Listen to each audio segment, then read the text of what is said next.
박근혜 정부가 일본과 타결한 일본군 위안부 문제 합의 당시 소녀상 이전 등에 대한 이면 합의가 있었던 것으로 드러났습니다.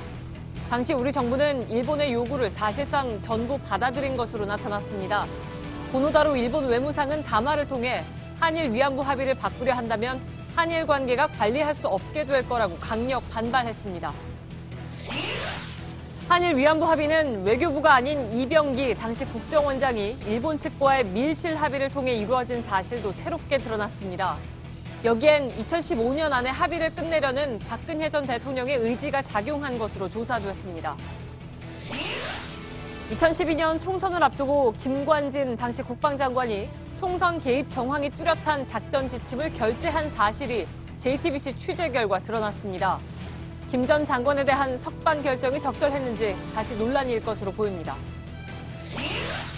충북 제천 스포츠센터에 화재가 일어나기 전에 유독가스와 연기를 밖으로 내보내는 역할을 하는 대연창 스위치를 누군가 꺼놓았던 것으로 JTBC 취재 결과 확인됐습니다. 결과적으로 많은 사람들이 연기에 질식해 숨졌습니다. 자유한국당에서 제명당한 유여해 전 최고위원이 북콘서트를 열고 홍준표 대표에 대한 각종 폭로를 했습니다. 홍 대표가 여성 비하 발언을 많이 했고 대선 당시 홍 대표의 거짓말을 수습하느라 당황한 적이 많다고 했습니다.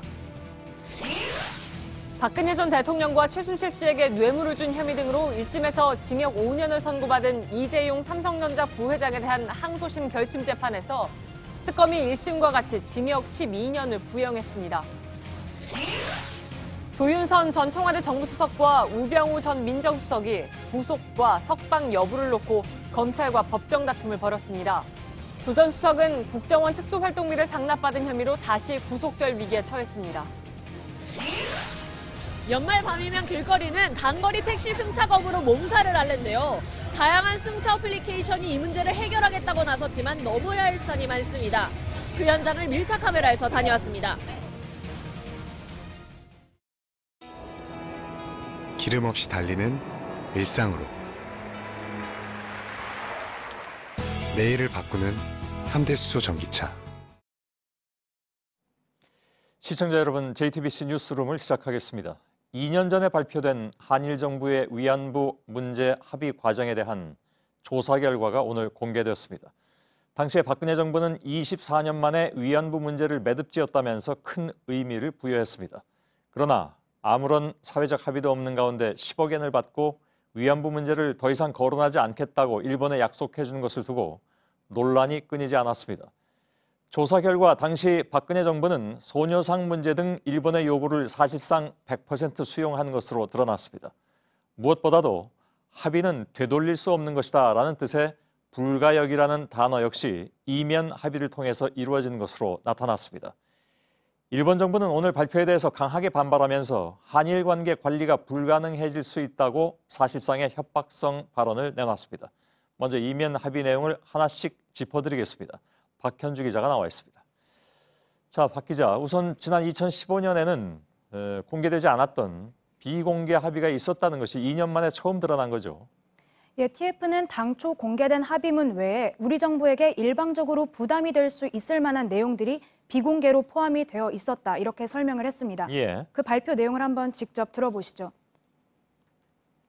양국 간 합의 내용에는 외교장관 공동기자회견에서 발표한 공개 합의 내용 외에 소녀상, 제3국 기림비, 성노예 표현과 같은 비공개 내용이 들어 있습니다.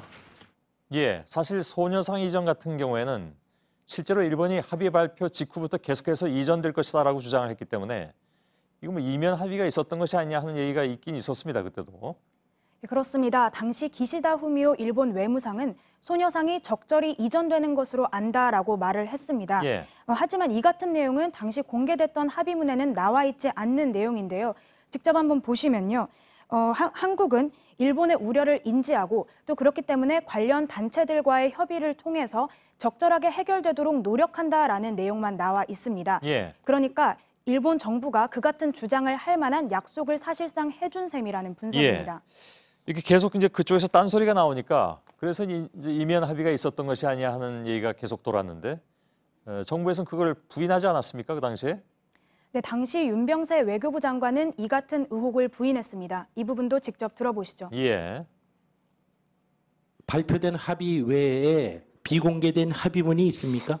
없습니다. 없어요? 네. 그거 확실하죠? 네. 예. 제가 아는 한 없습니다. 뭐 누차 말씀드렸습니다만은 짤막하게 대답하세요. 합의된 거 그 이상도 그 이하도 아닙니다. 자, 결과적으로 보자면 오늘 TF 발표 내용에 따르면 이건 거짓 해명이 됐습니다. 예, 그렇습니다. 구체적인 맥락이 공개가 됐는데요.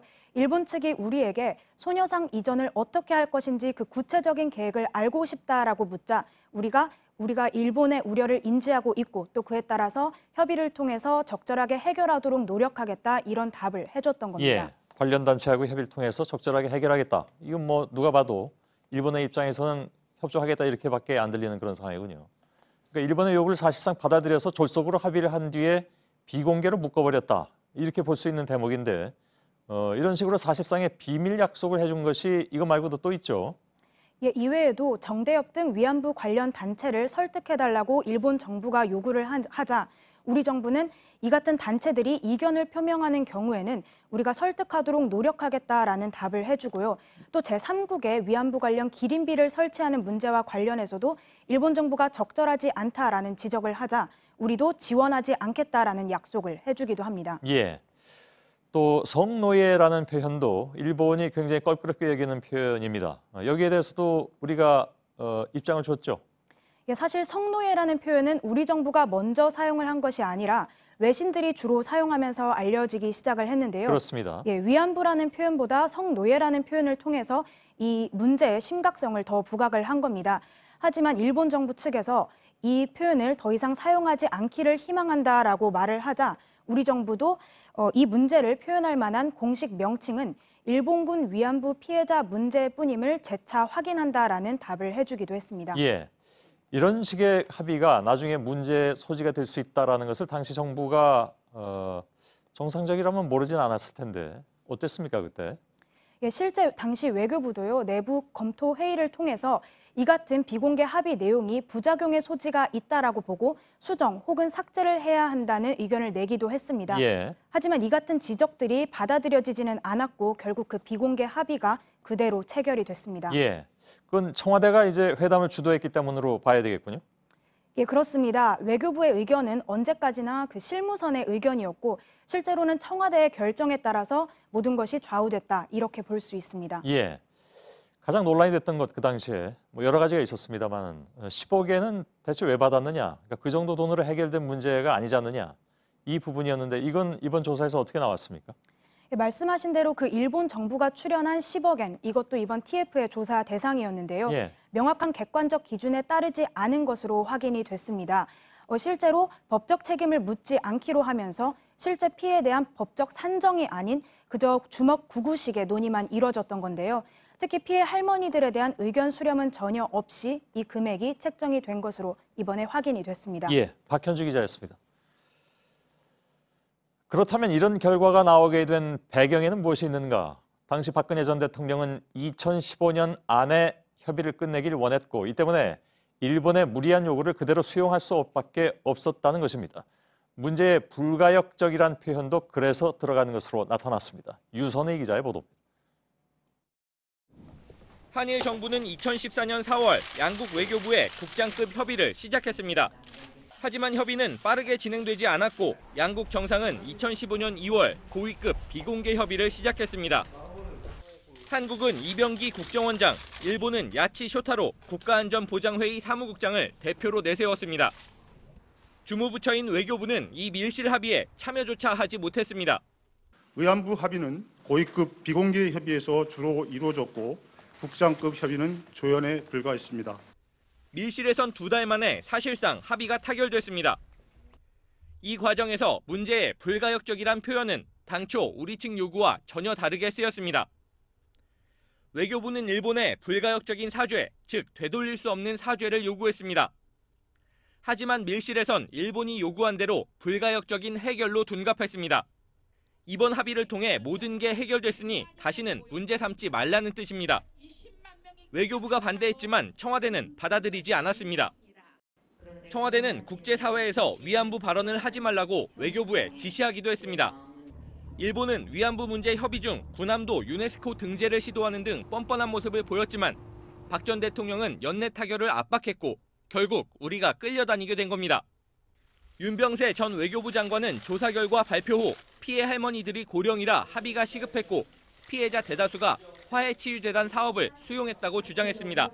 JTBC 유선입니다.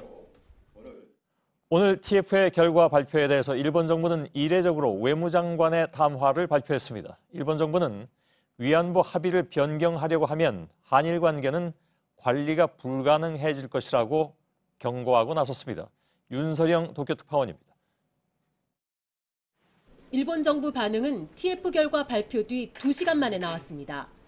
중동을 방문 중인 고노타로 외상이 이례적으로 담화 형식을 취했습니다. 고노 외상은 2015년 한일 위안부 합의는 민주적으로 선출된 두 정상과 양국 정부의 정당한 교섭 과정을 거친 것이라며 합의에 이른 경과에 문제는 없다고 밝혔습니다. 사실상 TF 검토 결과를 인정할 수 없다는 입장입니다. 그러면서 한국 정부가 TF 결과를 토대로 합의를 변경하려고 한다면 한일 관계는 관리 불가능해질 것이며 결코 받아들일 수 없다고도 했습니다. 합의가 착실히 이행되어야 한다는 그동안의 일본 정부의 대응에서 한층 강경해진 반응입니다.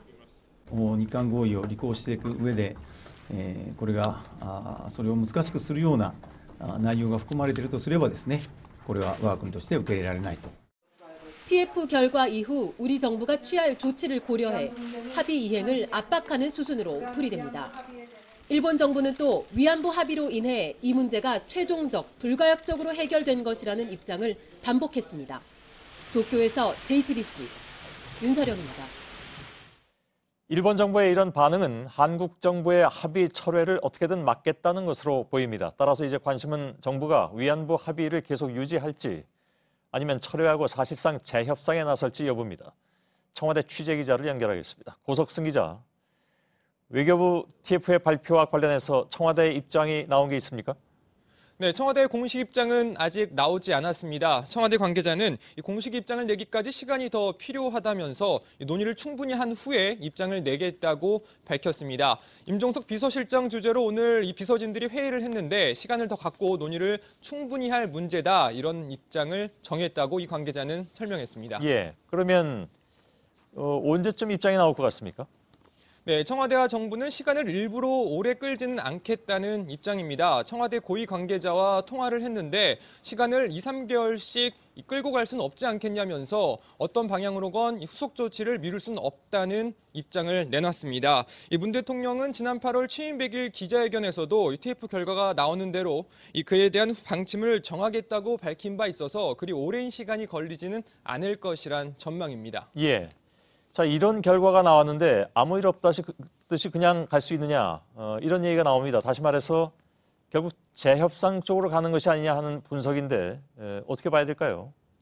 네, 속단하기는 아직 이르지만 그렇게 될 거란 전망이 우세합니다. 이 TF 조사 결과 일본 측 요구사항이 비공개 이면 합의로 상당 부분 반영됐다는 사실이 밝혀진 만큼 이 합의를 그대로 끌고 갈 수는 없지 않겠냐는 분석입니다. 또 강경화 장관이 오늘 발표 직전에 국민들께 마음의 상처를 안겨드려 유감스럽다, 사실상 이 사과의 의미가 담긴 언급을 내놨고 어제는 이 모든 옵션을 검토하겠다고도 했기 때문에 이 재협상 쪽에 무게가 실리는 분위기인 건 분명합니다. 예. 그런데 일본은 지금 보면 굉장히 강력하게 반발하고 있는 모습입니다. 청와대 쪽 반응이 그래서 또 궁금해지기도 합니다.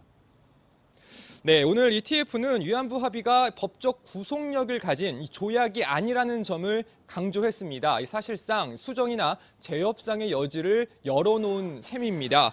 만약 그럼에도 불구하고 일본이 계속 재협상을 요구한다면 결국 이 합의는 파기될 가능성도 있는 셈입니다. 예. 다만 이 북핵 문제나 이 아베 총리의 평창올림픽 방문 등 이 다른 한일 간의 외교 사항과 연계될 가능성도 있기 때문에 이 정부나 청와대는 좀 더 신중하게 접근을 하려는 그런 움직임으로 보입니다. 예.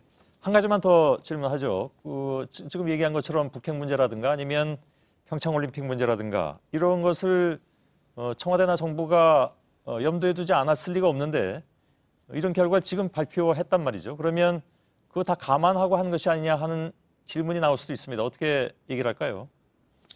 네, 사전에 이와 관련해서 이 TF와 이 정부 측이 어느 정도 이 조율을 했을 가능성 물론 배제할 수는 없습니다. 다만 청와대나 정부는 이번 TF의 조사가 이 정부와는 별도로 이 독립적이고 중립적으로 이루어졌다고 강조하고 있습니다.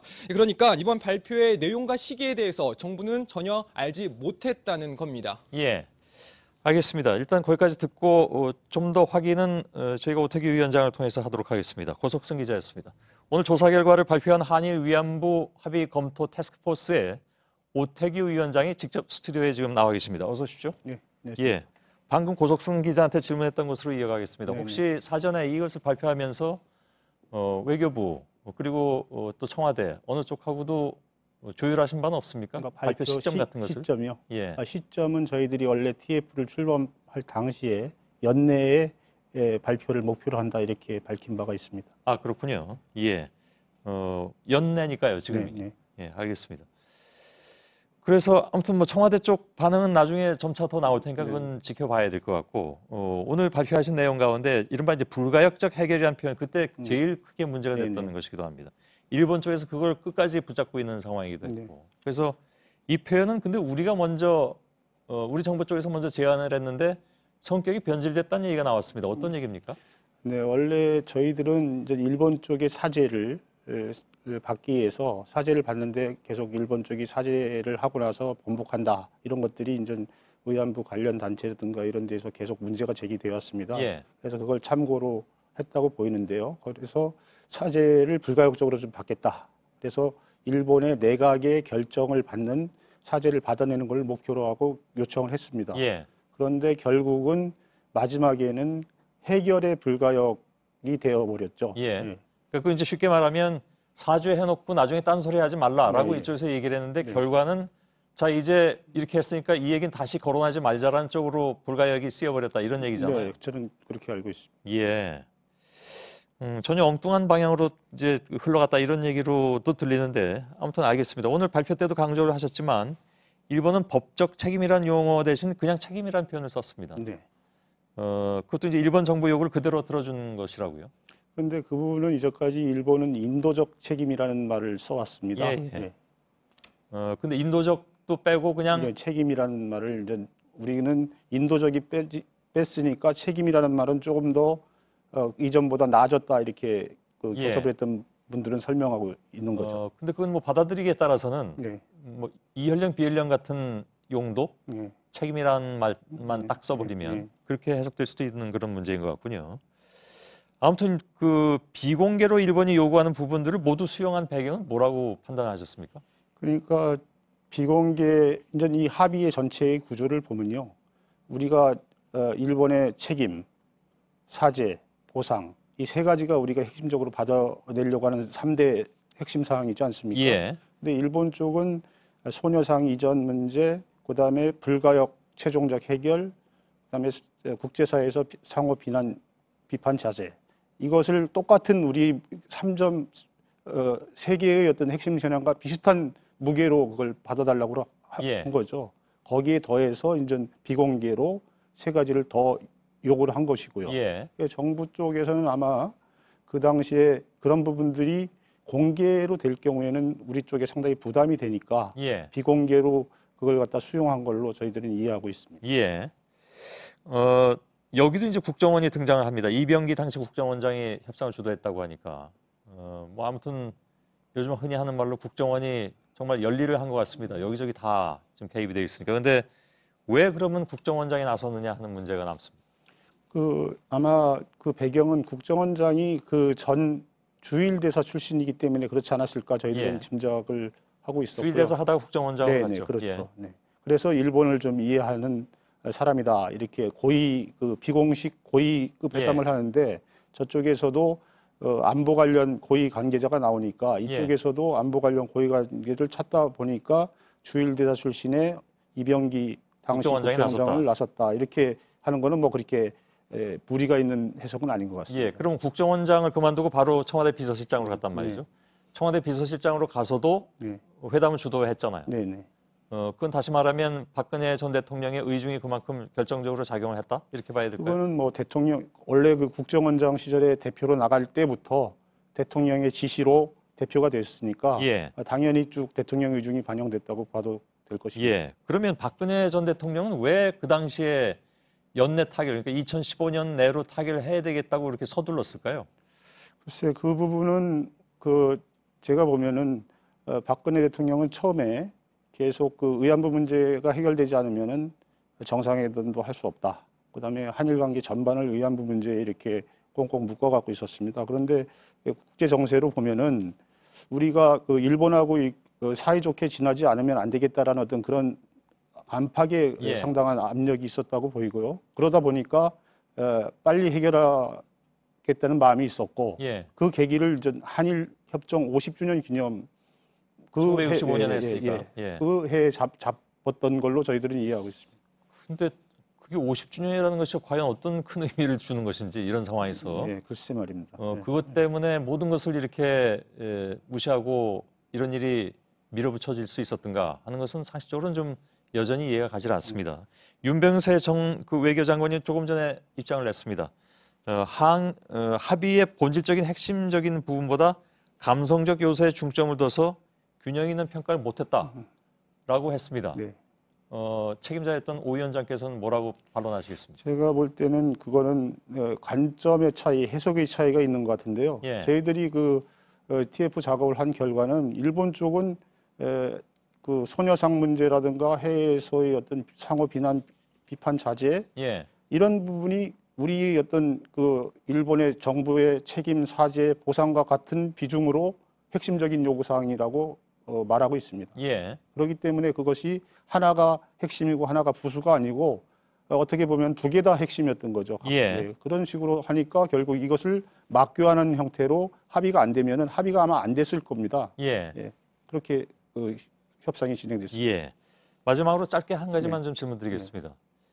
2년 정도 된 일인데 이거 너무 외교 비밀을 너무 일찍 공개한 것이 아니냐. 이러면 외교 관례상 어긋나는 것이다라는 반론에 대해서 짧게 재반론하신다. 그거는 사실 국민이 원하는 거에 대한 어떤 책임, 예. 정부의 설명 책임이라고 저는 생각합니다. 짧게 얘기하면. 예. 그 설명 책임을 하기 위해서 어느 정도 최소한의 한도에서 외교적인 어떤 부분도 예. 감수할 수밖에 없었지 않았나 이렇게 생각합니다. 그러면 혹시 이번 발표에서 빼놓으신 것도 있습니까? 빼놓은 거라기보다는 저희들이 외교적으로 쓸데없이 분란을 일으킬 수 있는 내용은 최대한 자제하려고 노력을 했었습니다. 예. 그러니까 내용이 더 있다는 말씀인가요? 내용이 더 있다는 것보다요. 저희들이 좀 비밀 문서를 보지 않습니까? 예. 그런데 경위 같은 부분은 사실 협상에 어떤 구체적으로 왔다 갔다 하는 것인데 예. 그것이 이 사안을 설명하는데 그렇게 본질적이지 않은 것이다 하는 것은 가급적 예. 축약해서 했죠. 알겠습니다. 네. 위안부 합의 검토 태스크포스의 오태규 위원장이셨습니다. 고맙습니다. 네, 감사합니다. 예. 대통령 할아버지가 와도 초일류 기업의 리더라는 꿈을 이루어줄 수는 없다.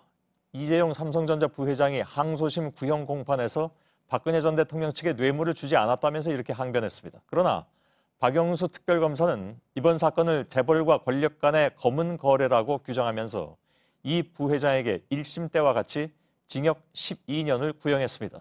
이 부회장에 대한 선고는 내년 2월 5일에 내려질 예정입니다. 김필중 기자의 보도입니다. 1심 재판 때와 마찬가지로 오늘 항소심 결심 공판에 직접 나온 박영수 특별검사의 표정은 진지했습니다. 박 특검은 이번 사건이 국내 최대의 초일류 기업인 삼성에게 지울 수 없는 오점이 될 것이라고 했습니다. 특히 이 부회장이 안봉근 전 비서관의 진술로 새롭게 드러난 추가 독대, 이른바 영차 독대도 부인했다며 수사 단계부터 지금까지 진실을 외면했다고 했습니다. 또 최순실 씨 측에 대한 지원을 사회공헌 활동이라고 주장한 것을 두고 진정한 공헌 활동에 대한 모독이라고도 지적했습니다. 6장 분량의 입장을 밝힌 박 특검은 더 이상 재벌의 특권이 이 나라에서 통용되지 않길 바란다며 이 부회장에게 징역 12년을 구형했습니다. 함께 기소된 최지성 전 미래전략실장과 장충기 전 미전실 차장, 박상진 전 사장에겐 징역 10년을, 또 황성수 전 전무에겐 징역 7년을 구형했습니다. 모두 1심과 같은 구형량입니다. 이에 대해 이 부회장은 대통령 할아버지가 와도 초일류 기업의 리더라는 꿈은 못 이뤄준다며 경영권 승계를 위한 뇌물이 아니었다고 반박했습니다. 이 부회장에 대한 항소심 선고는 내년 2월 5일 오후 2시에 내려집니다. JTBC 김필주입니다. 오늘 재판에서 이재용 부회장은 박 전 대통령과 추가로 독대가 있었다는 정황에 대해서 치매 이야기까지 하면서 부인했습니다. 또한 박 전 대통령과의 3차 독대 당시에 이것은 영차가 없을 경우에 3차라고 부릅니다. 아무튼 3차 독대 당시에 JTBC 때문에 난리가 났었다면서 박 전 대통령이 JTBC 보도를 거론하며 자신을 압박했다고도 했습니다. 그러나 물론 아시는 것처럼 삼성이 JTBC 보도에 영향을 끼칠 수는 없습니다. 이승필 기자의 보도입니다. 최근까지 이어진 항소심에선 이른바 영차 독대가 쟁점의 하나였습니다. 박근혜 전 대통령과 이재용 부회장의 독대가 당초 알려진 1차 만남에 앞서 2014년 9월에 한 번 더 있었다는 겁니다. 지난 18일 안봉근 전 청와대 비서관이 법정에서 관련 증언을 하기도 했습니다. 그러나 오늘 결심 재판에서 이재용 부회장은 당시 상황을 기억 못하면 자신이 치매라면서 박 전 대통령을 만난 적이 없다고 주장했습니다. 특검은 영차 독대에 대해 안종범 전 수석의 증언과 업무 수첩, 그리고 김건훈 전 청와대 행정관의 일지 등을 통해 입증됐다고 반박했습니다. 이 부회장은 박 전 대통령이 JTBC 보도에 불만이 컸다고도 주장했습니다. 특검 측이 2016년 2월 3차 독대 당시 부정청탁이 이루어졌을 가능성을 언급하자 그날은 JTBC로 난리가 난 날이라며 JTBC 보도와 관련해 대통령이 짜증을 내서 삼성 내부에선 이 건이 가장 큰 일이었다고 했습니다. 당시 부탁을 할 상황이 아니었고 자신은 박 전 대통령에게 강압을 당한 피해자라는 취지의 주장입니다. JTBC 이승필입니다. 29명의 사망자를 낸 제천 스포츠센터 화재 관련으로 새로 취재한 내용을 전해드리겠습니다. 화재 당시에 스프링클러에 이어서 배연창도 작동하지 않은 것으로 드러났습니다. 배연창은 화재 감지기와 연결돼서 불이 나면 자동으로 열려서 연기를 배출하는 시설입니다. 그런데 이걸 누군가 고의로 꺼놨고 불법으로 잠금 장치까지 설치해 놓은 사실이 확인됐습니다. 2층 목욕탕이 순식간에 연기로 가득 찬 원인 중에 하나로 추정되고 있습니다. 조승현 기자의 단독 보도입니다. 설계 도면에 따르면 충북 제천 스포츠센터 건물엔 4층부터 7층까지 모두 7개의 배연창이 설치되어 있습니다. 5층에 1개가 있고 나머지 층엔 2개씩 있습니다. 가로 40에서 50cm, 세로 70에서 80cm 크기의 배연창은 화재 감지기가 불이 난 걸 감지하면 자동으로 열리고 이 창문으로 유독가스 등이 빠져나가도록 설계되어 있습니다. 그런데 화재 당시 6층과 7층 배연창 스위치를 누군가 일부러 꺼놓은 것으로 드러났습니다. 관련 규정상 배연창엔 잠금 장치를 달면 안 됩니다. 하지만 6, 7층 배연창은 불법 설치한 장치로 잠궈놓았던 것으로 확인됐습니다. 소방합동조사단 관계자는 스위치를 켜도 작동이 안 되는 상태였다고 설명했습니다. 이 때문에 건물 고층부로 올라온 연기가 제대로 빠져나가지 못하고 밑으로 역류했던 겁니다. 2층 여탕에서 많은 사람이 연기에 질식하게 된 원인 중 하나로 추정됩니다. 합동조사반은 6층과 7층 외에 다른 층 배연창의 작동 여부도 조사할 예정입니다. JTBC 조승현입니다. 예, 이 얘기는 좀 더 들어봐야 될 필요가 있을 것 같습니다. 현장에서 취재 중인 기자를 연결해서 설명을 좀 들어보죠. 정영재 기자. 자, 배연창이 닫혀 있었고 그것이 결과적으로는 많은 희생자를 낼 수밖에 없는 그런 원인이 됐다 이런 얘기가 되잖아요. 근데 배연창 스위치를 누군가 고의로 잠궜다는 건데 굳이 그럴 이유가 있었던 건가요?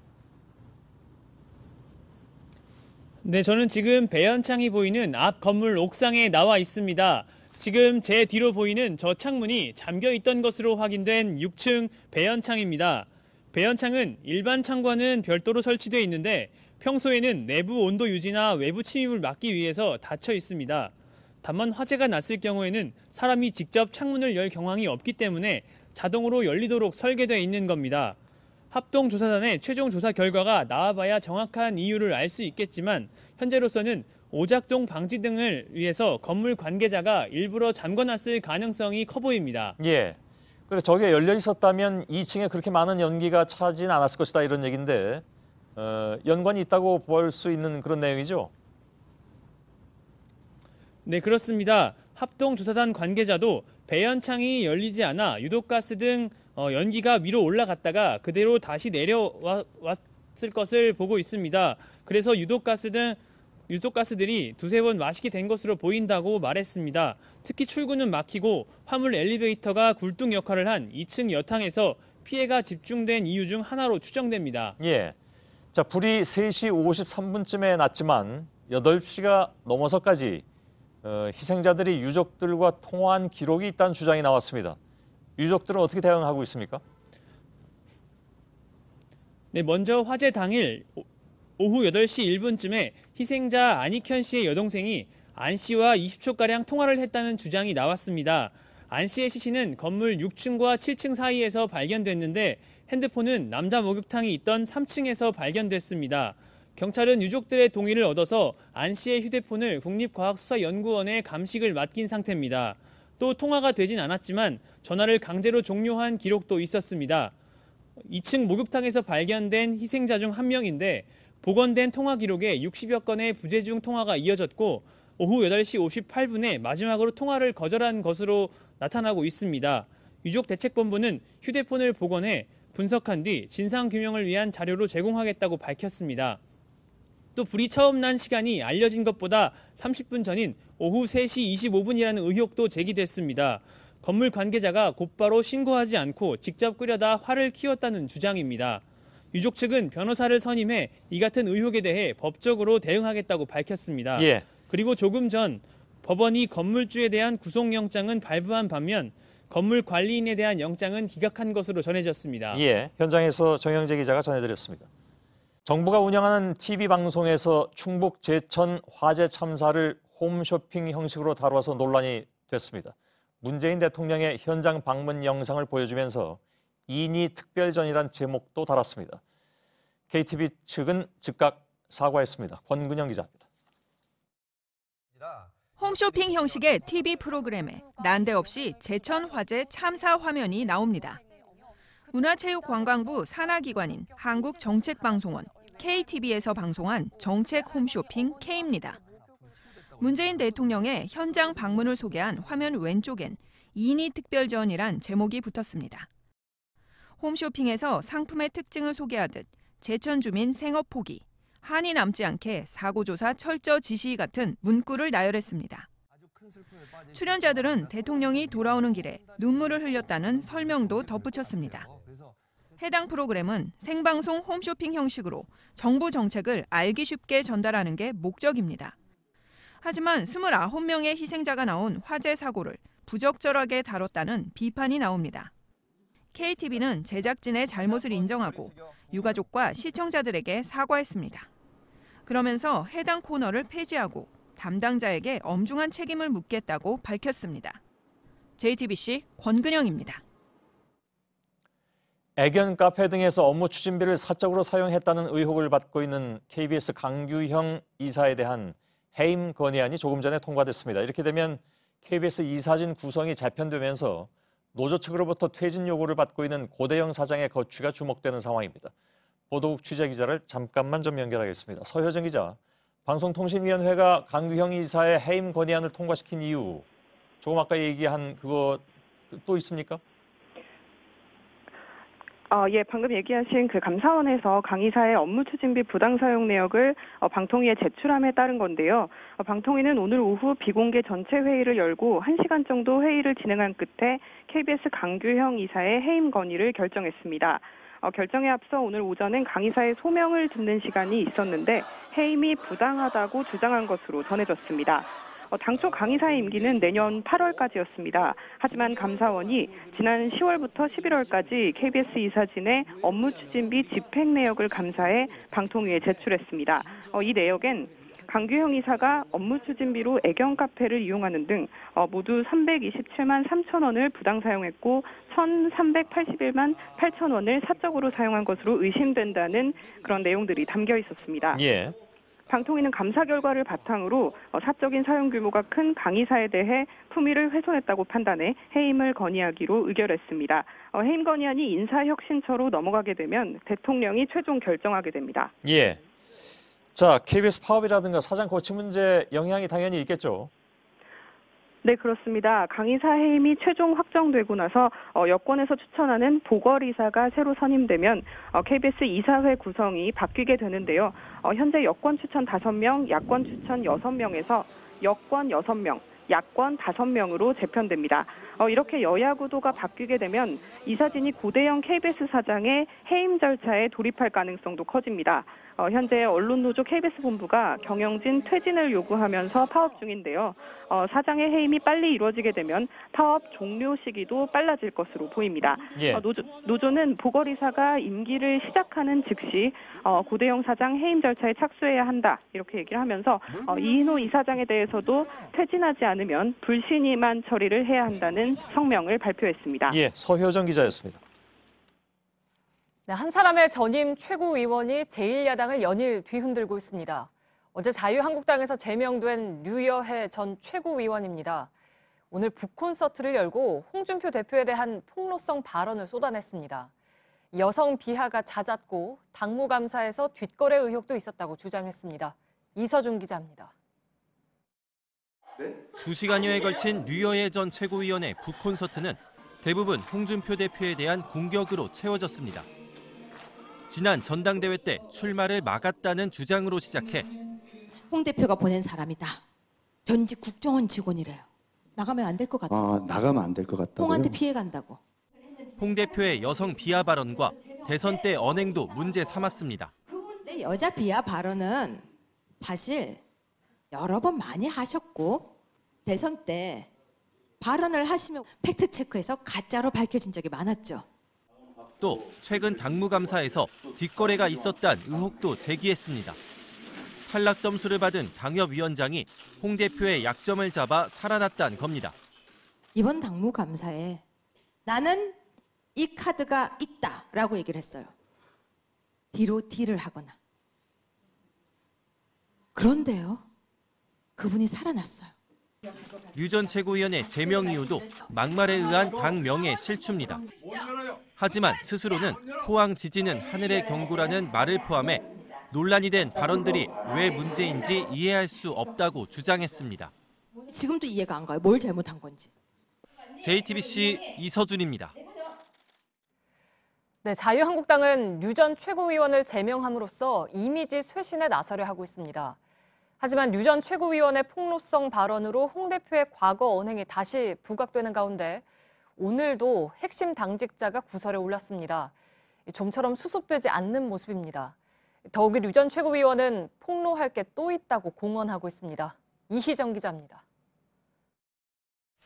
자유한국당은 류여해 전 최고위원을 빠르게 제명하기 위해 어제 한밤 최고위원 회의를 열었습니다.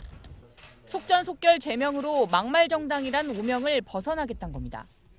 앞서 당무감사 결과 점수에 미달한 당협위원장 62명을 한꺼번에 교체하기로 한 것도 당 이미지 쇄신을 위한 조치였습니다. 하지만 류 전 최고위원이 반발하면서 홍준표 대표의 과거 논란성 발언이 재조명되고 있습니다. 게다가 홍 대표는 오늘 강연차 부산을 찾았는데 이곳에선 또 당 소속 서병수 부산시장과 불화설이 불거졌습니다. 내년 지방선거 공천을 놓고 신경전을 벌여온 두 사람이 비공개 면담을 했는데 일부 기자들이 문 밖에서 고성을 들은 겁니다. 동행했던 당직자들은 덕담이 큰 목소리로 오간 것이라며 해명에 나섰는데 이 과정에서 대표 비서실장인 강효상 의원은 질문에 거칠게 대응을 해 역시 구설에 올랐습니다. 이런 가운데 류 전 최고위원은 또 홍 대표와 관련한 추가 폭로도 예고하고 있어 이미지를 쇄신하려는 한국당이 좀처럼 속도를 내지 못하고 있습니다. JTBC 이희정입니다. 정치인들의 후원금 사용 내역을 저희가 분석해서 어제 보도해드렸습니다. 후원금 사용에 여러 문제점이 드러났죠. 특히 정치자금법의 빈틈을 이용한 지출이 눈에 띄었습니다. 정치 활동과 관련이 있다고 주장하면 사적인 용도로 의심되는 지출에도 후원금 사용이 가능했습니다. 조익신 기자입니다. 더불어민주당 위성건 의원은 후원금으로 지역 언론 10곳에 광고비 273만 원을 사용했습니다. 모두 창간 축하 광고인데 후원금으로 지역 언론에 선심을 쓴 게 아니냐는 지적이 나옵니다. 민주당 윤우덕, 자유한국당 윤현석 의원은 휴대폰 5대의 통신요금을 후원금으로 냈습니다. 두 의원 모두 문자 발송용으로 휴대폰을 사용했다고 설명했습니다.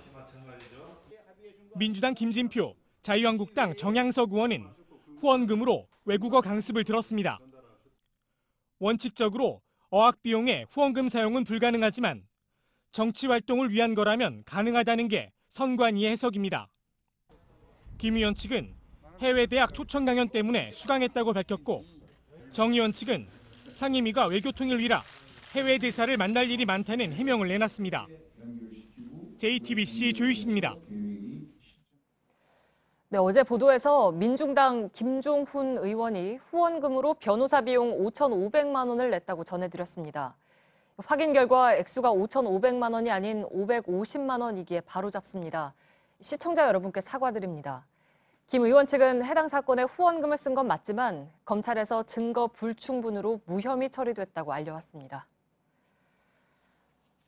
네, 이대 목동병원에서 숨진 신생아 4명의 가족들은 병원 측이 숨진 아기의 어머니에게 모유 촉진제인 돔페리돈을 외부에서 처방받아 복용할 것을 권유했다고 주장했습니다. 해당 약품은 심장 이상 유발 등 부작용 우려 때문에 산모에게 투여하지 못하게 돼 있습니다. 경찰은 오늘 처음으로 신생아 중환자실 담당 전공의를 참고인 신분으로 불러 조사했습니다. 김관진 전 국방장관은 군사이버사령부가 댓글을 통해서 선거에 개입한 혐의로 구속됐다가 범죄 성립 여부가 불투명하다는 이유로 적부심에서 풀려났습니다. 그런데 오늘 국방부가 비밀 해제한 문서 중에는 김 전 장관에게 불리한 내용들이 들어있었습니다. 총선을 앞두고 당시 여당을 지원하려 한 뚜렷한 정황으로 볼 수 있는 부분들입니다. 지난달에 법원은 이런 내용을 확인하고도 범죄 성립 여부를 놓고 다툼의 여지가 있다면서 구속돼 있던 김 전 장관을 석방한 것으로 나타났습니다. 김혜미 기자의 보도입니다. 국방부가 오늘 보안심사위원회를 통해 비밀 해제를 결정한 21건의 문건 중 하나입니다. 2012년 3월 총선을 한 달 앞둔 시점에 사이버사에서 작성된 2장짜리 문서로 김관진 전 장관이 결재했습니다. 총선까지 총력 대응에 나서겠다며 5단계 전략 계획을 보고합니다. 종북 위협을 전파하는 것은 물론 중도 오염을 차단하고 우익 결집을 보호하겠다는 내용이 포함되어 있습니다. 선거를 코앞에 두고 보수 성향의 여당을 돕겠다는 의도로 풀이되는 부분입니다. 실시간 대응으로 국내외 웹사이트와 소셜미디어 등의 우호 반응을 60% 이상 유지하겠다는 전략도 나와 있습니다. 북한과 종북 세력에 대응하겠다고 했지만 실제로는 일반 시민을 상대로 한 여론전을 펼친 겁니다. 김 전 장관이 결재한 바로 다음 날 이 같은 작전 내용은 청와대에 그대로 보고됐습니다. 청와대 회의 결과 역시 김 전 장관이 직접 챙겼습니다.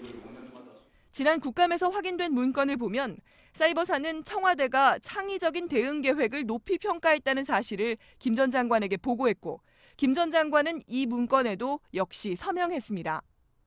하지만 김 전 장관은 구속 적부심에서 결재는 했지만 구체적인 내용을 확인할 수 없었다고 주장했습니다. 군사 2급 비밀로 분류돼 긴밀하게 청와대에 보고된 한두 장짜리 문건도 확인하지 않았다는 주장은 설득력이 떨어진다는 지적입니다. 이 같은 정황에도 불구하고 법원은 총선 심리전은 북한의 선거 개입에 대응하기 위한 것이었을 뿐이라는 김 전 장관의 주장을 받아들여 석방을 결정했습니다. JTBC 김혜미입니다. 지금 이 시각 법원의 결정을 기다리는 박근혜 청와대 핵심 참모 2사람이 있습니다. 이르면 오늘 밤에 구속 여부가 판가름나는 조윤선 전 정무수석이 그중 한 명으로 국정원에서 특수활동비 4,500만 원을 수수한 혐의를 받고 있습니다. 또 공직자 사찰 등의 혐의로 구속된 우병우 전 민정수석은 법원에 석방을 해달라면서 구속 적부심을 신청해서 역시 잠시 후에 결과가 나옵니다. 현장에 나가 있는 검찰 취재기자 연결하겠습니다. 한미영 기자 전해주세요. 네, 먼저 조윤선 전 수석에 대한 영장실질심사는 오전 10시 반 시작돼 4시간 넘게 진행됐습니다. 조 전 수석 측은 특활비를 받은 건 인정하지만 줘서 받았을 뿐이고 관제대무 역시 관여한 바 없다고 주장한 것으로 알려졌습니다. 특히 조 전 수석은 최후 진술에서 딸들이 눈에 밟힌다며 재판부에 호소한 것으로 전해졌습니다. 오후에 시작된 우병우 전 수석의 구속 적부 심사는 6시가 다 돼서야 마무리됐습니다. 우 전 수석은 지난 15일 이석수 전 특별관찰관 등 공직자와 민간인을 사찰한 혐의 등으로 구속됐는데요. 우 전 수석 측은 혐의 사실을 놓고 다툼의 여지가 있으며 증거인멸이나 도주의 우려가 없다고 주장했습니다. 이에 대해 검찰은 우 전 수석이 구속된 뒤에도 조사에 불응하는 등 비협조적인 모습을 보이고 있다며 구속의 필요성을 강조했습니다. 현재 두 사람은 모두 서울구치소에서 대기하며 법원의 결정을 기다리고 있습니다. 지금까지 서울중앙지법에서 JTBC 한민용입니다. 예, 이와 관련해서 속보가 나온 대로 바로 전해드리겠습니다. 박근혜 전 대통령의 재판부가 구본무 LG 회장과 신동빈 롯데 회장 등 재벌 총수와 고위 임원 총 13명을 증인으로 채택했습니다. 미르와 K스포츠재단에 출연금을 지원한 경위를 확인하기 위해서입니다. 지난 2008년 삼성 특검 수사 당시에 드러나지 않았던 이건희 삼성전자 회장의 차명 계좌가 200여 개에 달하는 것으로 파악되면서 경찰 수사가 확대되고 있습니다. 경찰은 차명 계좌를 통한 입출금이 2011년까지 빈번했다고 밝혔습니다. 특검 때 문제됐던 차명 계좌를 그 이후에도 여전히 사용했다는 겁니다. 이상화 기자의 보도입니다. 경찰은 서울 한남동 이건희 회장 자택의 인테리어 공사비 비리를 수사하다 차명 계좌를 발견했습니다. 2008년 삼성 특검 수사에서 확인된 1,199개의 차명 계좌와 별도로 9년 만에 다시 차명 계좌 문제가 수면 위로 드러난 겁니다. 경찰에 따르면 지금까지 발견된 계좌는 200여 개입니다. 해당 계좌는 삼성의 전 현직 임원 명의로 주식과 현금 계좌가 섞여 있다고 합니다. 특히 경찰은 특검 수사 이후였던 2011년까지도 입출금이 빈번했던 사실에 주목하고 있습니다. 차명 계좌와 관련된 금액의 정확한 규모에 대해선 확인 중입니다. 경찰의 추적 과정에선 이 회장이 2011년에 계좌와 관련해 1,000억 원가량의 양도소득세를 낸 게 포착됐습니다. 세금을 감안할 때 원래 차명 재산은 수천억 원대에 이를 것이란 관측이 나옵니다. 경찰은 자금이 어디서 흘러나왔는지 또 어디에 쓰였는지 등을 파악할 방침입니다. 비자금 여부를 확인하겠다는 겁니다. 경찰은 이미 삼성 전 현직 임원 4명을 불러 조사했고 계좌 추적에 박차를 가하고 있습니다. JTBC 이상화입니다. 국민의당이 바른정당과의 합당에 대한 의견을 묻는 전 당원 투표를 시작했습니다. 이 투표로 당이 통합으로 갈지 분열로 갈지는 두고 봐야 되겠지만 적어도 투표 과정에서는 분열상이 더 깊어지는 모습입니다. 류정화 기자입니다. 투표는 당원의 힘, 3분이면 충분하다는 문구가 담긴 사진 파일과 상세한 투표 안내문이 국민의당 당원들의 휴대전화에 배달됩니다. 바른정당과의 통합파가 전당원 투표를 독려하려고 만든 홍보물입니다. 하지만 통합 반대파는 투표 기간은 스팸 전화데이라면서 나쁜 투표와 나쁜 대표를 거부하자고 맞섰습니다. 양측 의원들도 분주하게 움직였습니다. 안철수 대표는 아예 바른정당을 찾아 통합 의지를 강하게 밝혔습니다. 통합이 양당이 생존하고 또 더 나아가서 대한민국을 바꿀 수 있다는, 역사를 바꿀 수 있다는 믿음이 있기 때문에 저는 제 가진 모든 것을 다 걸고 이 일을 추진하고 있습니다. 통합 반대파는 법원의 투표 금지 가처분 신청 기각 결정을 받아들인다면서도 여전히 투표의 법적 효력은 없다고 맞섰습니다. 당대표 재신임 투표는 결과에 상관없이 당을 분열시킬 뿐입니다. 통합 찬성파들이 주로 참여한 것으로 보이는 첫날, 투표율은 저녁 7시 현재 13%를 넘겼습니다. JTBC 유정화입니다. 전기 안전 및 생활용품 안전관리법을 일컫는 전안법이 어제 오늘 온라인상에서 화제였습니다. 올해까지 개정안이 처리되지 않으면 당장 1월 1일부터 수백만 소상공인에게 상당한 금전 피해가 발생하기 때문입니다. 하지만 여야는 오늘도 본회의 일정을 잡지 못했고 법안 처리 시한은 이제 휴일을 빼고 이틀 남았습니다. 안지현 기자입니다. 이른바 전안법은 전기용품뿐만 아니라 가방이나 의류도 모두 KC 인증을 의무화한 법입니다. KC 인증을 받지 않으면 3천만 원 이하 벌금 또는 500만 원 이하 과태료를 부과합니다.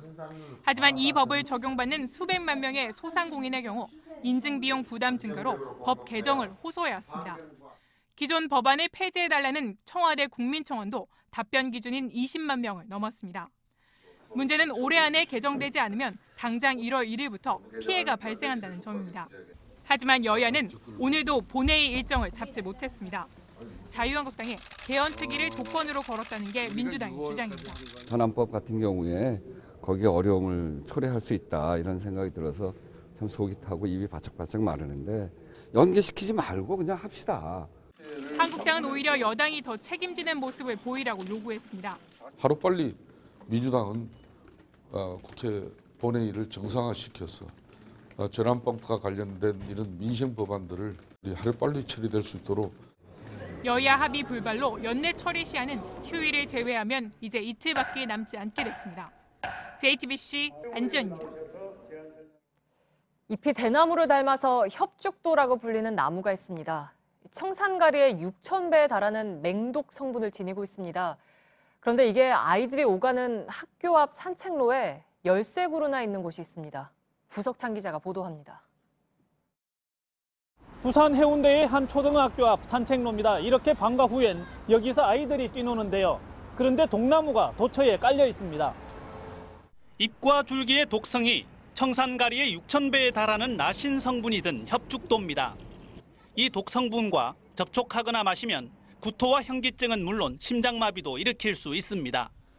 실제로 협죽도를 잘라 넣은 어항에 든 미꾸라지는 오븐을 견디지 못하고 축 늘어집니다. 2년 전 충북 제천에서 아버지와 여동생을 독살한 20대가 협죽도의 독을 사용하기도 했습니다. 지나시면서 걱정을 많이 하신 거네요. 많이 했죠. 많이 하고 애들도 있고 이 나무가 위험하다는 걸 아는 사람들은 여기 아마 지나다니는 사람들 중에서 95%는 아마 모를 겁니다, 이거라. 관할구청은 20년 전 철길을 따라 협죽도를 심었는데 지난해 폐선을 산책로로 조성하면서 나무는 그대로 살려뒀습니다. 겨울에도 이제 잎이 있고 일부러 먹거나 그러지 않는 이상은 전혀 피해는 없고요. 부산에는 이곳을 포함해 아직 300그루나 남아 있습니다. 취재가 시작되자 부산시와 해운대구는 뒤늦게 대책 마련에 들어갔습니다. JTBC 구석찬입니다. 네, 정부가 다주택자들을 대상으로 보유세를 올리는 방안을 공식적으로 검토하겠다고 밝혔습니다. 또 대체 공휴일을 늘리는 등 노동시간을 줄여서 일자리를 확보하는 정책도 강화됩니다. 오늘 발표된 내년 경제정책 방향을 이태경 기자가 정리했습니다. 정부는 내년 경제정책 방향을 통해 부동산 보유세 개편을 공식 검토하겠다고 밝혔습니다.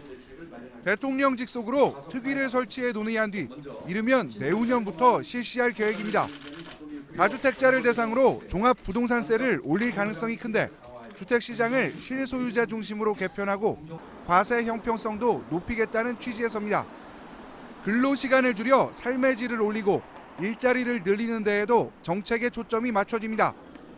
현재 설날, 추석 등에만 적용되는 대체 공휴일을 다른 공휴일로도 확대합니다. 통상 일주일인 여름휴가를 2주로 늘려 쓸 수 있는 분위기를 조성합니다. 공공기관은 쓰지 않아 남은 연차를 이듬해 연차와 합쳐 쓸 수 있는 연가 저축제를 활성화하고 민간 기업에도 장기 휴가 사용을 독려합니다. 저출산 관련 대책도 강화됩니다. 경력 단절 걱정에 아이 낳기를 꺼리는 여성이 없도록 육아를 위해 근로시간을 단축할 수 있는 기간을 지금의 2배로 늘립니다. 또 부모 공동육아 문화 확산을 위해 현재 통상임금의 40%인 육아휴직급여를 50%로 올리기로 했습니다. JTBC 이태경입니다. 택배를 배달하는 드론은 외국에서는 이미 볼 수가 있습니다. 이런 드론 택배가 상용화되려면 드론이 찾아갈 장소에 대한 정밀한 주소 데이터가 필요하겠죠. 정부가 내년부터 도로명 주소를 손보는데 드론 배달을 위한 입체 주소를 부여할 계획입니다. 조민진 기자입니다. JTBC 보도국으로 드론 배송이 이루어지는 경우를 가정해봤습니다. 서울 마포구 상암산로 48-6 JTBC 5층 주소를 입력하면 드론은 건물 1층 드론 배달점에 부여된 상세 주소를 위치 좌표로 인식합니다. 목적지에 도착한 드론은 배달점에서 기다리고 있는 로봇 드로이드에게 물품을 건네줍니다. 드로이드는 정해진 경로를 따라 최종 목적지에 도착해 임무를 완수합니다. 이 시스템이 현실화되려면 건물은 물론이고 각 층과 방에까지 개별적으로 위치좌표가 부여돼야 합니다. 행정안전부는 이 작업을 내년부터 시작한다고 밝혔습니다. 기존 도로명 주소를 정밀하게 손질하면서 건물마다 입체 주소를 부여한다는 겁니다. 지금의 주소 체계로는 아무리 정밀한 드론이나 무인 자동차도 건물 앞까지만 찾아갈 수 있기 때문입니다. 또 도로를 20m 단위로 나눠 기초 번호를 부여하기로 했습니다. 육교 승강기 등에 부여된 도로명 주소와 기초 번호만 알면 재난이나 사고 시 구조대가 쉽게 찾아갈 수 있게 됩니다. 다만 아직 도로명 주소도 정착되지 않은 상태에서 더 복잡한 시스템이 효과를 낼지는 미지수라는 평가입니다. JTBC 조문진입니다.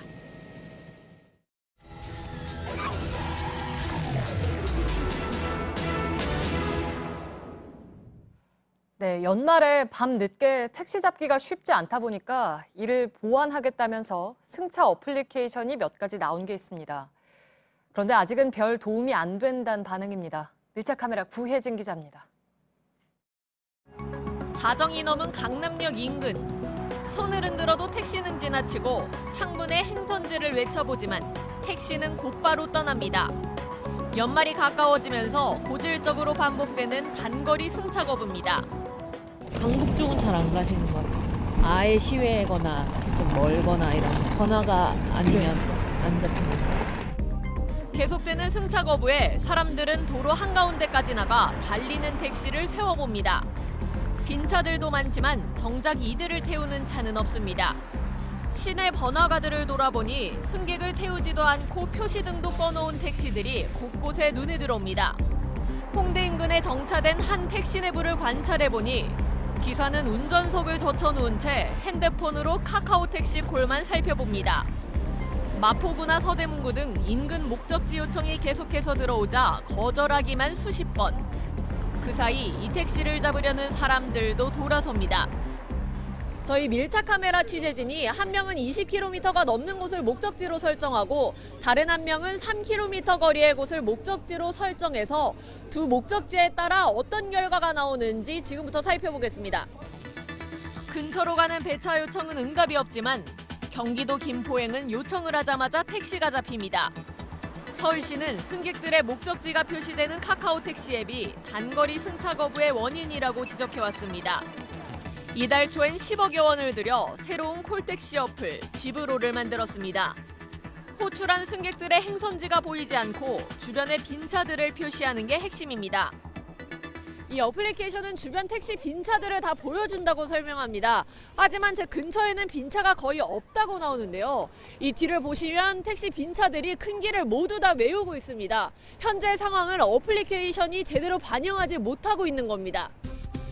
서울 소재 택시카드 단말기엔 지브로가 자동으로 탑재되지만 대부분 꺼놓고 있기 때문입니다. 이거 오브잖아요. 온이 돼야 하는 거예요. 새로운 거에 쓴다는 게 감독이 좀 이렇게 망설임이 있죠. 승차 거부 시 과태료를 매기겠다는 방침에 서울개인 택시조합은 기사들에게 가입을 자제해달라는 문자를 돌리기도 했습니다. 앱을 켜놓은 일부 택시기사들도 호출에 응답하지 않습니다. 한 번 받았어요. 안 떠요 이게. 연말 저녁 택시 앱들이 무용지물이 되면서 대안으로 떠오른 건 카풀 앱들입니다. 같은 방향으로 가는 승객들을 버스로 태우는 카풀 앱부터 개인 차량을 연결해주는 앱도 나왔습니다. 지난 25일 밤 카풀 앱을 켜보니 주변에 있던 차들이 화면에 뜨고 한 차량이 연결됩니다. 문제는 불법 논란입니다. 출퇴근 시간엔 유상 카풀을 허용하는 현행 여객법을 이용한 건데 일부 카풀 앱이 24시간 운영을 시작하며 국토부로부터 고발을 당하기도 했습니다. 실제 하루 종일 카풀 서비스를 제공하기도 합니다. 이거를 그냥 계속 하시는 분 있네요. 그런 분들은 200 중반 정도? 오늘 출근은 안 하셨죠? 네, 집에 들어가는 길에 있어가지고. 검증되지 않은 운전자와 미비한 보험도 넘어야 할 산입니다. 늦은 밤 대중교통 수요를 새로운 시스템으로 해결해보려는 시도가 계속되고 있지만 넘어야 할 산이 많습니다. 이번에야말로 실효성 있는 대책이 마련돼 다음해 연말에는 이런 일이 반복되지 않길 바랍니다. 밀착카메라 구혜진입니다.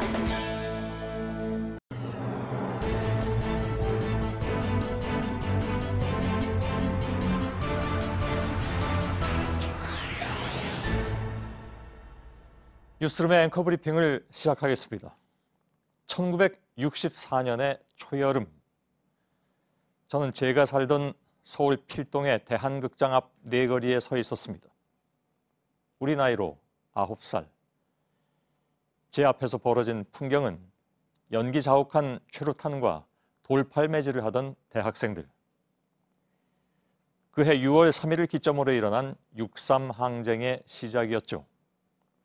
아시는 것처럼 6.3은 당시 정부의 굴욕적인 한일 기본조약 체결에 반대한 운동이었습니다. 일본의 침략 사실 인정과 가해 사실에 대한 진정한 사죄가 선행되지 않았고 청구권 문제 등에서 한국 측의 지나친 양보가 국내에서 크게 논란이 됐지만 박정희 정부는 국가 재건에 필요한 돈을 일본으로부터 하루속히 받아낸다는 명분으로 한일 협정을 밀어붙였습니다. 사실 이 한일 기본조약의 태동은 그보다 2년 전인 1962년, 그러니까 박정희 소장이 쿠데타를 일으킨 다음 해, 즉 공화당 정권이 탄생하기도 전에 시작됐습니다. 당시 김종필 중앙정보부장과 오히라 일본 외상 간의 밀실 협의에서 나온 이른바 김종필 오히라 메모, 1965년 한일 기본조약의 얼개가 거기에 이미 들어있었습니다. 어찌 보면 과거사와 관련된 한일 관계의 모든 불협화음은 바로 그 메모에서부터 출발했다고 해도 과언이 아니죠. 그러나 당시 한일 협정은 언론에 의해서 정당화됐고 김종필 오히라 메모가 나오기까지의 과정은 마치 영웅담처럼 미화되곤 했습니다. 보실까요? 36세 김종필이 만난 청구권 협상 상대는 일본 외상 오히라 마사요시, 52세의 노련한 정치인. JP는 도요토미 히데요시처럼 두 견세를 함께 달래서 울려보자고 했다.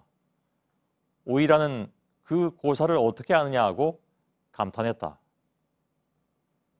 결국 김종필은 이렇게 결심합니다. 나라와 민족을 위해서 이완용이 되겠다. 지금부터는 그로부터 반세기도 훨씬 더 넘겨서 나타난 데자뷰입니다. 대통령은 아버지에서 딸로 바뀌었고 협상의 주인공은 역시 정보기관장인 이병기 국정원장과 야치 쇼타로 일본 국가안전보장회의 사무국장. 성노예 표현 불가, 소녀상 철거의 협조, 10억엔의 위로금, 그리고 결국 위안부 문제의 불가역적 해결, 밀실 협상의 결과였습니다.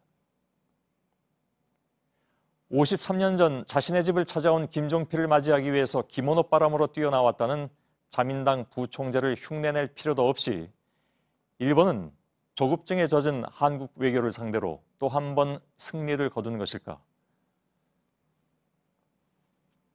그 옛날 6.3 항쟁의 최루탄과 돌팔매 시위의 한가운데 멋모르고 서 있었던 9살의 소년이 어느 드라마의 주인공처럼 이렇게 묻고 있습니다. 그런데 50여 년 후에도 그럽니까? 거기는? 그렇게 시간이 많이 흘렀으면 뭔가 많이 변했겠죠. 오늘의 앵커 브리핑이었습니다. 그리고 오늘의 사족입니다. 저는 2008년에 일본의 방위 대신이었던 이시바 시게루와 인터뷰한 바 있습니다. 그는 위안부 문제에 있어서 일본이 자신을 정당화시키는 것은 옳지 않다고 주장했습니다. 그러나 그는 인터뷰 내내 저의 얼굴을 쳐다보지 않았습니다. 그래서일까? 저는 그의 진심이 느껴지지 않았습니다.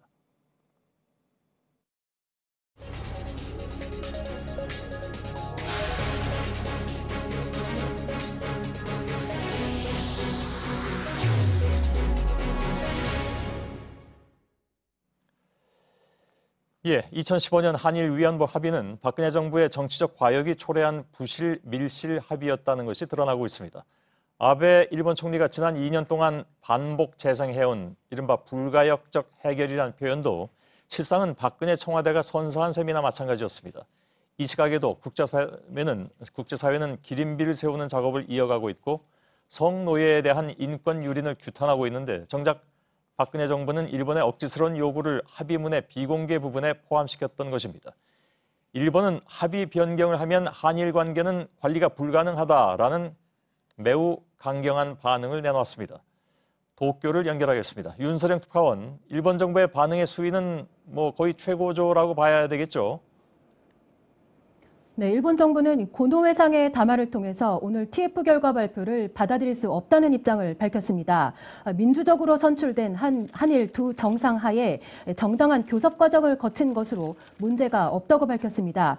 특히 이 한국 정부가 위안부 합의를 변경하려고 한다면 한일 관계 관리가 불가능하게 될 것이다라고까지 말했습니다. 지금까지 한일 과거사 문제와 관련해서 일본 정부가 보여왔던 입장 중에서 가장 강한 수위로 보여집니다. 일본 언론들은 이번 발표로 한국 여론이 한층 강경해질 것이라면서 한일 합의 파기로 이어질 경우 한일 관계 긴장은 피할 수 없을 것이라고 전망하고 있습니다. 예. 자, 내용도 내용이지만 외무장관의 담화라는 형식도 이례적인 것으로 보입니다. 네, TF 결과 발표가 있은 지 2시간 만에 이 고노 외상의 담화가 나왔습니다. 고노 외상은 현재 중동을 방문 중인데요. 그만큼 일본 정부가 이 TF 결과에 민감하게 반응하고 있다고 볼 수 있습니다. 예. 자, 역지사지를 해보죠. 3년 전에 아베 정부는 위안부에 대한 일본군의 강제성을 인정한 고노 담화를 검증하겠다고 했습니다. 당시 일본은 굉장히 좀 당당하지 않았습니까? 네, 1993년에 이 고노 담화를 발표했던 사람은 현재 고노타로 외상의 아버지인 고노 요헤이 관방상이었습니다. 일본 정부는 2014년에 이 고노 담화를 검증하면서 고노 담화가 한일 간의 정치적 타협의 산물이라면서 그 의미를 깎아내린 바 있습니다. 고노 담화는 이 한국뿐 아니라 중국 등 이 피해자 상대국이 관련돼 있는 외교적 의미를 갖는 문서입니다. 그런데도 당시 일본은 이 국회의 요청이 있기 때문에 충실히 설명해야 한다 이런 이유를 댔었습니다. 심지어 각계 전문가의 지시에 따라서 객관적으로 벌인 작업이라면서 한국 측에 냉정하게 봐줄 것을 바란다 이렇게 당부하기도 했습니다. 예. 자, 일본은 아무튼 강하게 던져놨는데 이제 한국 정부가 이러한 조사 결과에 따라서 어떻게 행동하느냐 여기에 많은 것이 걸려 있는 것 같습니다. 도쿄에서 윤서령 특파원이었습니다. 네, 일본군 위안부 문제 해결을 촉구하는 집회는 오늘도 열렸습니다. 1314번째 수요일이었습니다. 오늘은 한일 위안부 합의 검토 결과 발표에 대한 입장이 더해지기도 했습니다. 2015 한일 합의는 폐기되어야 마땅하다라는 것이 드러나고 있고요. 그 기다림에 대한 답을 정부가 해야 될 때라고 생각을 합니다. 우리 정부가 결단을 내려도 일본의 태도는 쉽게 바뀌지 않을 겁니다. 피해자들의 기억을 기록하고자 마음먹은 이유입니다. 일본 정부가 버티는 사이 고령의 피해 할머니들이 세상을 떠날지도 모르는 일입니다. 하지만 우리는 함께 기억할 겁니다. 남아 계신 할머니 32분 가운데 12분을 최승기 기자가 만났습니다.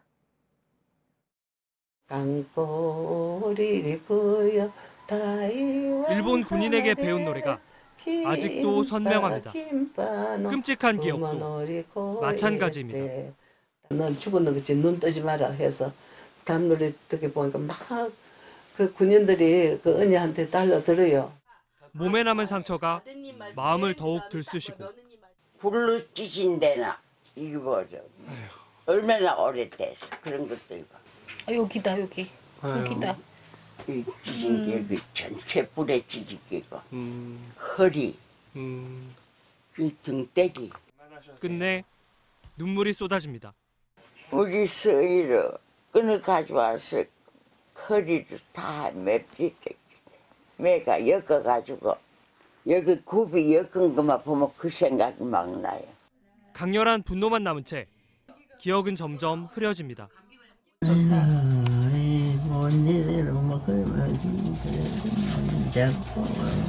근데 하면 그런 생각하지 마. 나쁜 놈들 생각하지 말고. 그래도 할머니 그래도 그 안 좋았던 거 생각하지 맙시다. 이제 더 이상. 피해 사실을 증언하고 집회에서 목소리를 높이는 일도 버거워진 지 오래입니다. 내가 일본 갈 때만 해도 그렇게 언제고, 아이고, 그때만 해도 눈물이 났어서 말을 잘 못했지. 이제는 눈물도 다 말랐어. 조금 좀 덜해서 나가야겠다 하면 아프니까 또 못 나가. 수요 집회는 용납 없이 웬만큼 아파가지고 나가야 하는데 우리들 때문에 그 여러 사람들이 나오는 건데.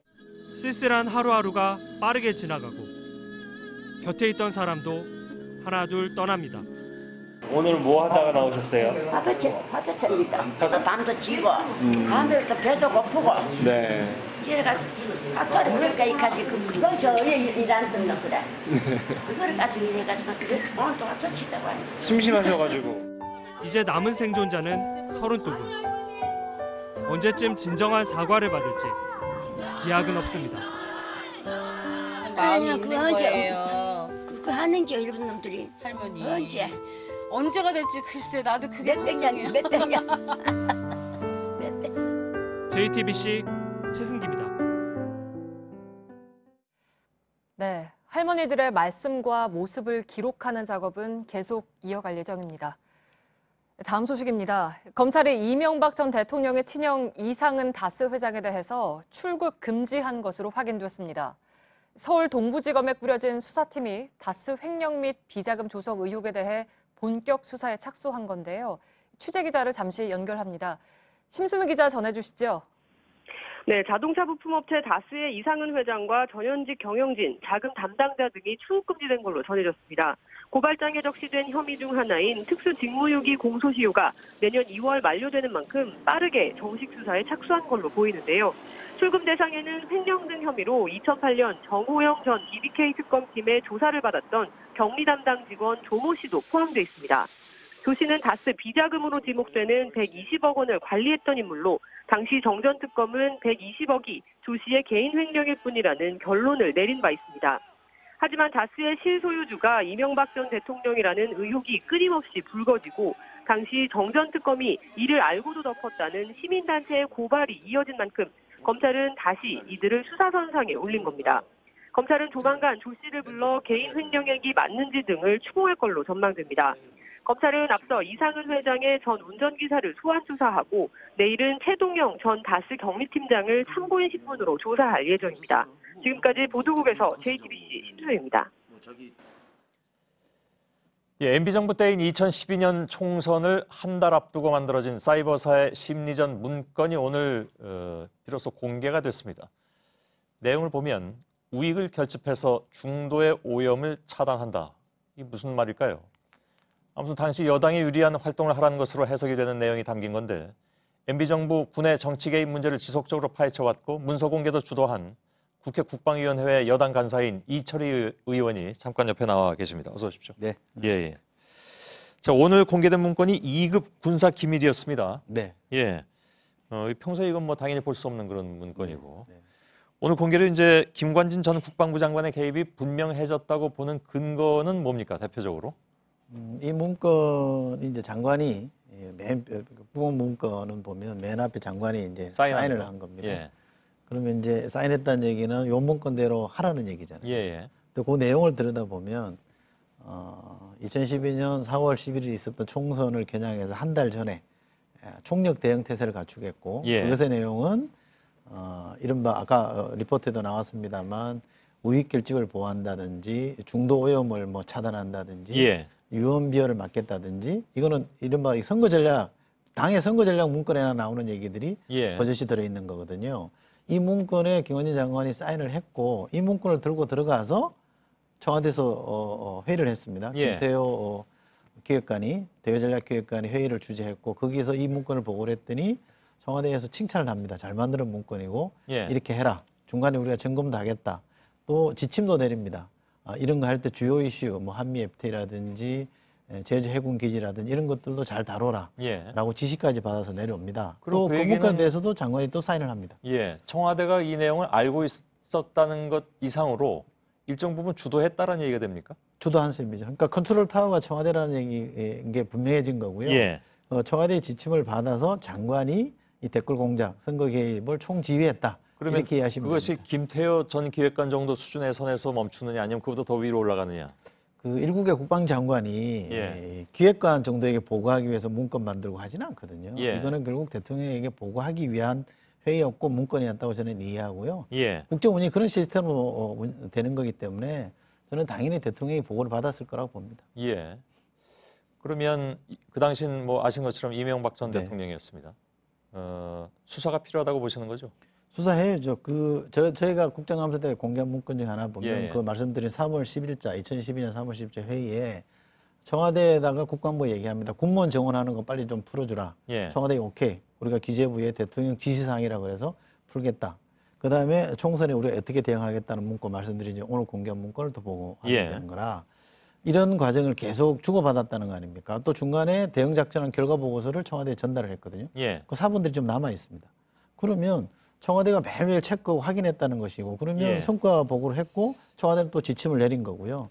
이거는 쌍방이 긴밀한 협조가 이루어지지 않으면 할 수 없는 일이고요. 알겠습니다. 근데 이 문건이 사실 그 이미 검찰이 수사한 내용입니다. 네. 그에 네. 따라서 구속영장 신청했었고 근데 구속적 부심에서 풀려났습니다. 네. 김관진 전 장관이 얘기하고 있는 겁니다. 법원도 이 문건을 다 검토했을 텐데 그러면 왜 다른 결론이 나왔을까요?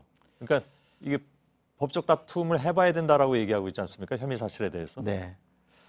뭐 법원의 판정을 존중해야 됩니다만 예. 저는 좀 대단히 아쉬운 결정이라고 보고요. 예.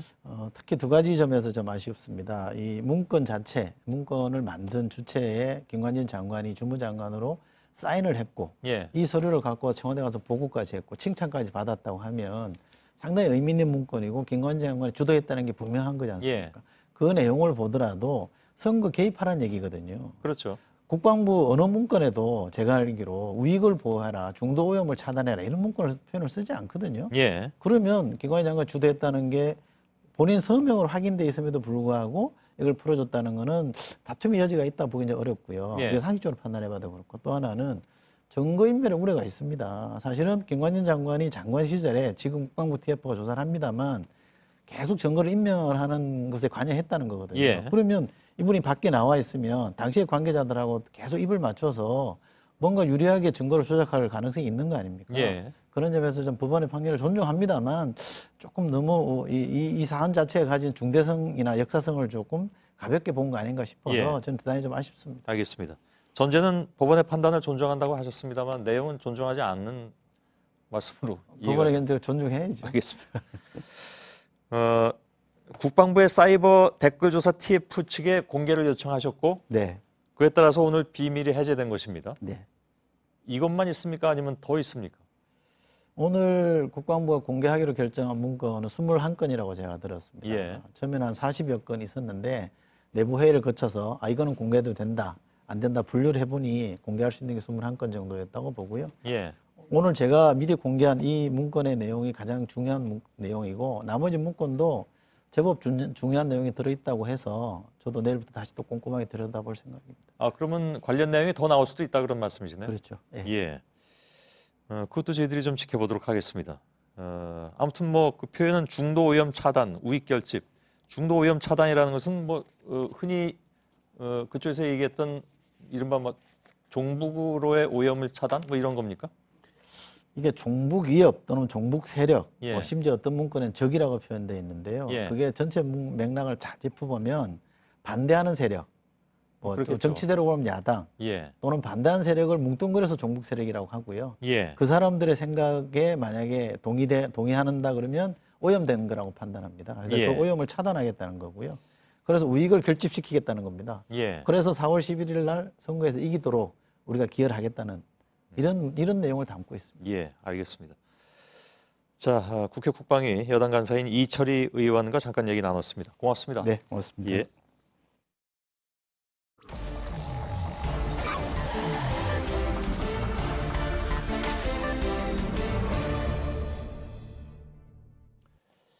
이어서 비하인드 뉴스를 시작하겠습니다. 박성태 기자가 나와 있습니다. 어서 오세요. 예. 예. 자, 첫 번째 키워드 열어볼까요? 첫 번째 오늘은 키워드는 아예 미리 2개를 준비했습니까? 시간이 모자랄 줄 알고? 예, 2개만 가지고 왔습니다. 알겠습니다. 첫 번째 키워드는 예. 단 한 번도입니다. 예. 네, 어제 류여의 전 자유한국당 최고위원이 차마 방송에서 전하기 힘든 성적 비하 발언을 홍준표 대표가 했다라고 주장했는데 예. 홍준표 대표가 바로 소셜미디어를 통해서 반박했습니다. 예. 이 내용을 보면 나는 24년 정치활동을 하면서 단 한 번도 성희롱 발언을 한 일도 없고 성희롱으로 구설수에 오른 일도 없다라고 얘기했고요. 예. 단 한 번도라고 단언을 했네요. 예, 강조를 예. 했습니다.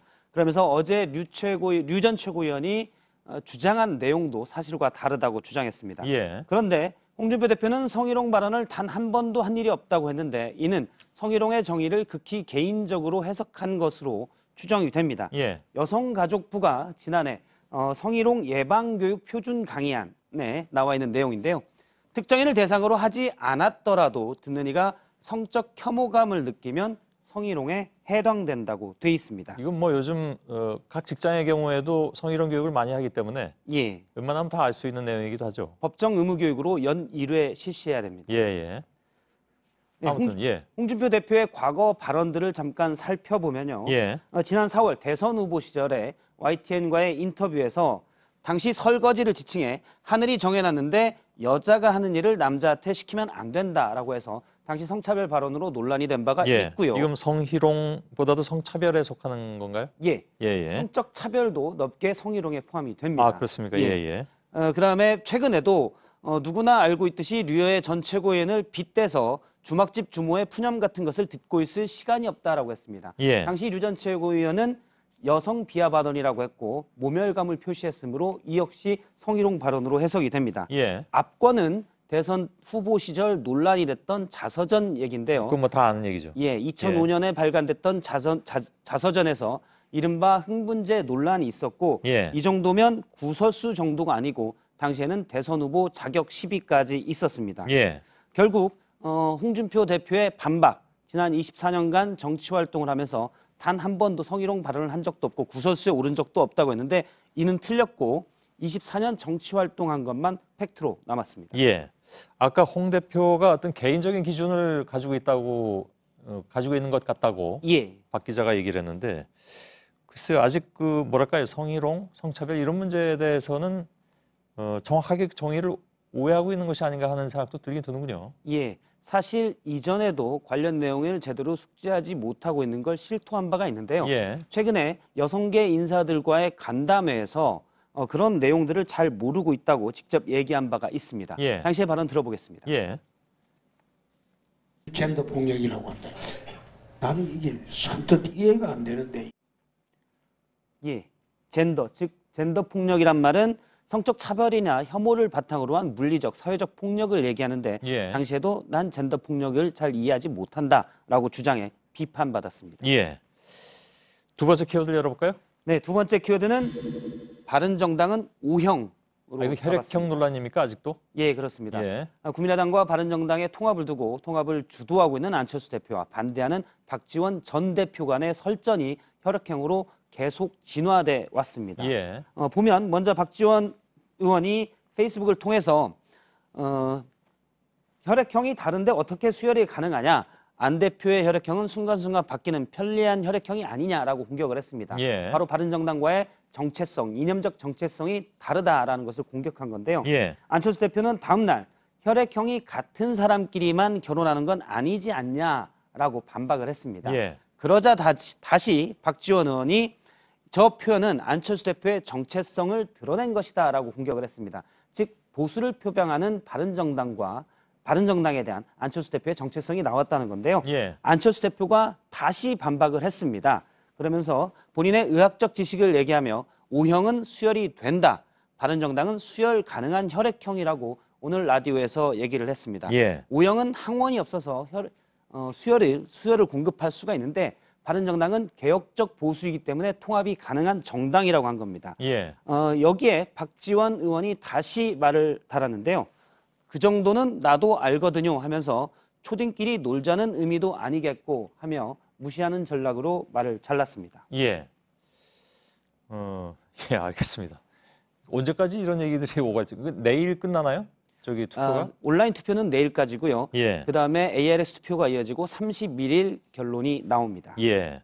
아직 시간은 조금 있는데 그때까지 지속적으로 이런 대화들이 오갈지는 모르겠습니다. 그 뒤에도 설전이 계속 이어질 것 같은데요. 예. 지금 안철수 대표와 호남계로 대표되는 통합 반대파의 그 갈등 상황은 예. 거의 사실상 분당 상황입니다. 그런데 안철수 대표와 통합 대상인 바른정당과의 사이는 상당히 좋은 모습을 보여줬는데요. 예. 오늘 바른정당 원외 지역위원장들이 안철수 대표를 초청해서 간담회를 가졌습니다. 잠깐 영상을 보면 대표의 입장 때부터 상당히 밝은 표정으로 박수도 받고 입장을 해서 예, 그러네요. 예, 인사할 때도 큰 박수를 받았습니다. 예. 바른정당 당원들, 원외 지역위원장들 또 의원들과 저렇게 기념사진도 찍었는데 바른정당 당원들이 국민의당 안철수 대표를 향해서 화이팅도 외쳤습니다. 들어보겠습니다. 안철수 대표님! 이미 뭐 합당이 끝난 것 같은 그런 느낌도 줍니다. 당 안의 상황은 심각한데 바깥의 상황은 좋은 편입니다. 예, 알겠습니다. 박성태 기자였습니다. 네, 내일 아침까지 중부 내륙을 중심으로 영하 10도 안팎의 추위가 이어지고 낮부터는 기온이 좀 오릅니다. 예, 오늘 뉴스가 끝나고 바로 소셜 라이브가 이어지겠습니다. 오늘 팩트체크 시간이죠? 네. 예, 오대영 기자와 함께 안나경 앵커가 진행을 해주겠습니다. 저희들은 내일도 최선을 다하겠습니다. 여러분 고맙습니다.